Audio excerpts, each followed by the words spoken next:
देवेंद्रजींना नेहमी पाहतो त्यावेळेला मोठ्या निवडणुका असो किंवा छोट्या निवडणुका असो, कार्यकर्त्यांच्या प्रत्येक निवडणुकीमध्ये कार्यकर्ता आणि पार्टी ची विचारधारा जिंकली पाहिजे म्हणून देवेंद्रजी रात्रीचा दिवस करतात. परंतु अजितदादांची झालेली घटना आणि या सगळ्या घटनेच्या नंतर त्यांनी आम्हा पार्टीच्या सर्व कार्यकर्त्यांना, पदाधिकाऱ्यांना त्या निवडणुकांमध्ये आपण सर्वांनी मोठ्या प्रचार सभा घ्यायच्या नाहीत किंवा कोणताही मिरवणुका जल्लोष करायचा नाही. आपण ही निवडणुका अतिशय संघटनात्मक दृष्ट्या मायक्रो लेवलवरती कार्यकर्ता बूथवरती जसा काम करतो त्याच पद्धतीने आपण सर्वांनी लढाव्यात असा त्यांनी विचार केला. आणि खरं तर देवेंद्रजींसारखा संवेदनशील नेता ज्यावेळेला असं सांगतो त्यावेळेला आम्ही सर्व कार्यकर्त्यांनी सुद्धा त्याच दिशेने जाण्याचं ठरवलं. आजचा हा निकाल हा खरं तर देशाचे पंतप्रधान नरेंद्र मोदीजी यांनी 11 वर्षामध्ये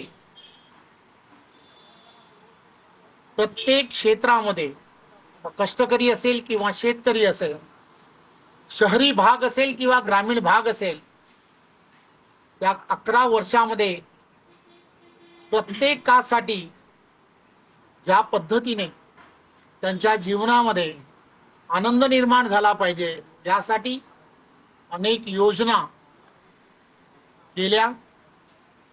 आणि त्यामुळेच देवेंद्रजींच्या नेतृत्वामध्ये हा विजय जो आहे महायुतीला हा संपादित झाला. खरं तर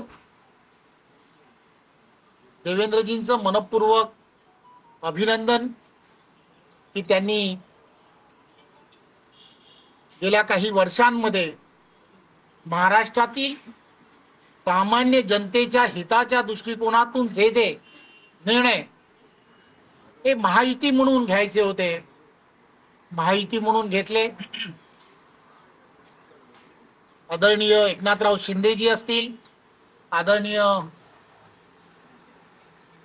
दिवंगत नेते आदरणीय अजितदादा असतील, या सर्वांनी महायुती म्हणून गेल्या 3 वर्षांमध्ये ज्या ताकदीने काम केलं. कोरोनाच्या नंतरच्या काळामध्ये या निवडणुका लांबणीवरती पडल्या, परंतु आपण पाहिलं असेल निकाल काही पूर्ण स्पष्ट झाले नाहीत.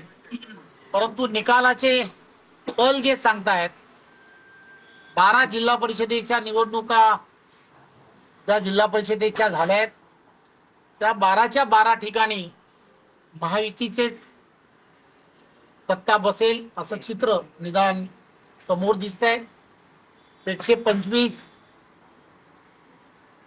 पेक्षा जास्त पंचायत समिती ज्या आहेत त्यामध्ये सुद्धा भारतीय जनता पार्टी 50 पेक्षा जास्त ठिकाणी सत्ता स्थापन करेल. आणि महायुती तर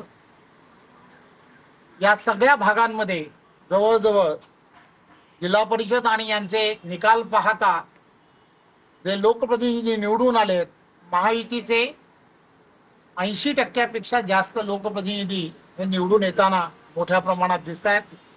खरं तर हा विजय जो आहे हा विजय जनतेने दिलेला कौल आहे. मी महाराष्ट्रातील सर्व मतदारांचं खरं तर महायुतीच्या वतीने, महायुतीच्या सर्व नेत्यांच्या वतीने त्यांचं मनपूर्वक धन्यवाद देतो आणि आभारी मानतो. पण कोकणामध्ये जर पाहिलं असेल तर ठाकरे बंधूंची प्रचंड पिछेहाट झाली आहे. भाजप पुन्हा एकदा नंबर 1 ला झालाय. अपक्ष देखील ठाकरेंपेक्षा जास्त संख्येने निवडून आल्याचं पाहायला मिळतंय. रायगडमध्ये ना शिंदे शिवसेना आणि रत्नागिरीमध्ये शिंदे शिवसेना वर्सेस आणि सिंधुदुर्गमध्ये भाजप या सर्व भागांमध्ये महायुतीच्या माध्यमातून निवडणुका लढल्या गेल्या आणि त्यामुळे आपण गेल्या काही निवडणुकांचे निकाल आपण पाहतो की कोकण हे आता महायुतीचं आहे. हे पुन्हा एकदा या निकालानंतर ग्रामीण भागामध्ये सुद्धा सिद्ध झालाय असं मला या निमित्ताने सांगावंसं वाटतं. पण भाजप नंतर शिवसेना आणि राष्ट्रवादी काँग्रेस यांना सुद्धा चांगल्या जागा मिळताना दिसत आहेत. अजितदादा यांचं जे अपघाती निधन झालं त्यामुळे सहानुभूतीची एक लाट याचा परिणाम दिसतोय. आणि खरं तर मी असं म्हणणार नाही. आदरणीय देवेंद्रजी असतील, अजितदादा असतील किंवा एकनाथराव खडसे शिंदे साहेब असतील, हे सर्व महायुतीचे नेते आहेत.